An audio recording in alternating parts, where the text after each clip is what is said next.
Hi, I'm Louisa, and in this video I want to talk about the hook, which is so crucial to your query letter if you are trying to get a book deal for your memoir or non-fiction manuscript. If I think about some of the examples that I have seen where writers have turned an essay or an article or any kind of story for media into a book deal, it's usually because they've had a really strong hook. So I want to talk about the hook in this video because it's probably the most important part of your query letter if you are pitching a memoir to a publisher.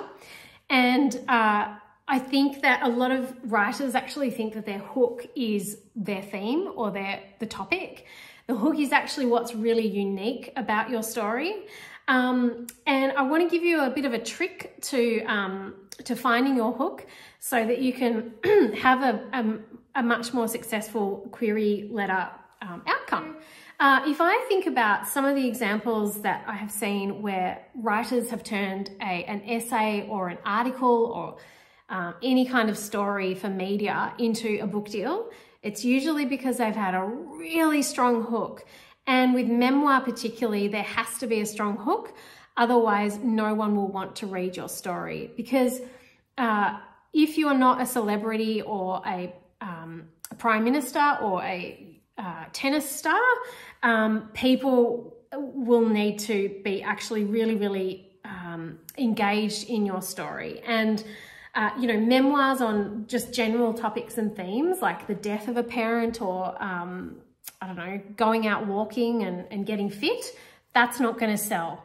You need to have a strong hook. So a strong hook is something like why this is so different to 500 other books on the same topics and themes. If I can give you an example, there was an essay by Christine Huang Oak Lee that led to her book deal. It was a BuzzFeed essay on the stroke that changed her life. Now, the reason this had such a strong hook is not only did she have a stroke at age 30, which is very young, but she also didn't realize she'd had a stroke and she went and hosted a party straight after. So there were multiple hooks in that story. And so if you can look at it from this perspective, the hook is how you differentiate your story from hundreds of others on the same topics and themes. So her story, her memoir, wasn't just about having a stroke. She kept asking herself, why me? Why me? Why do I need to write this? Why am I the best person to write this book right now? And it's because of all these unique hooks and angles. A, she was really young. She was only 30. And B, she didn't even realize she'd had a stroke. She went and hosted a party straight after, which she writes about in the essay really well. So if I can give you a tip to find your hook is raise the stakes. So if you can raise the stakes, and by raising the stakes, I mean, think about it this way. If you don't write this story, what's going to happen? If you didn't solve the problem, what's going to happen? So with fiction, it's easy to raise the stakes because you add danger, you add an element of, I don't know, you add a villain. But with memoir or non-fiction, you have to really dig deep to find the stakes. What are the stakes?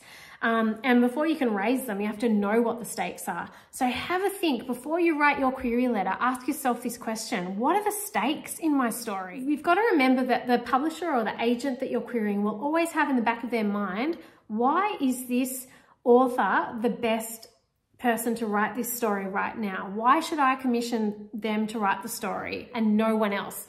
Because you've got to imagine that they are receiving multiple pitches and queries on the same topics and themes every day. Your hook's really gonna make it stand out.